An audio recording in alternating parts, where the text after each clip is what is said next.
घरातली निगेटिव्हिटी काढण्यासाठी तर एकदम सोपा उपाय आहे. सगळ्यात आधी रोज सकाळी उठल्या उठल्या आपल्या माठातलं पाणी जे असतं, घरातलं दार ओपन केल्या केल्या त्याच्यावर ते पाणी शिंपडायचं आहे. हा एक झाला.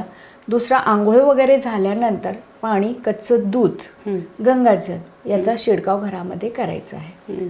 तरी सुद्धा कोणाला घरामध्ये आपल्याला वाटतंय की निगेटिव्हिटी आली आहे, माझ्यामध्ये निगेटिव्ह एनर्जी आहे, किंवा आपल्याला कळतंय की मुलामध्ये आहे किंवा स्वतःमध्ये आहे, यांनी काय करायचं, एक लाल कापड घ्यायचं आहे. लाल कापडवर सिंदूरनी, हनुमानजीचं जे सिंदूर असतं त्याच्याने ओम हन हनुमते नमः 11 वेळा लिहायचं आहे. त्याच्यानंतर संध्याकाळी 7 ते 9च्या दरम्यान हा जो लाल कापड आहे तो हनुमानजीच्या फोटोसमोर ठेवायचा. कोणतेही हनुमानजींचा फोटो चालेल, त्यांच्यासमोर ठेवा.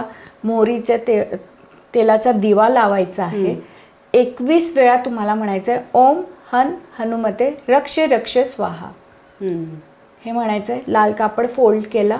ज्याला कोणाला निगेटिव्हिटी वाटती आहे की आहे, किंवा काही ब्लॅक मॅजिक वाटती असेल तरीसुद्धा त्यांनी त्यांच्या पिलोखाली हा लाल कापड ठेवून द्यायचा आहे.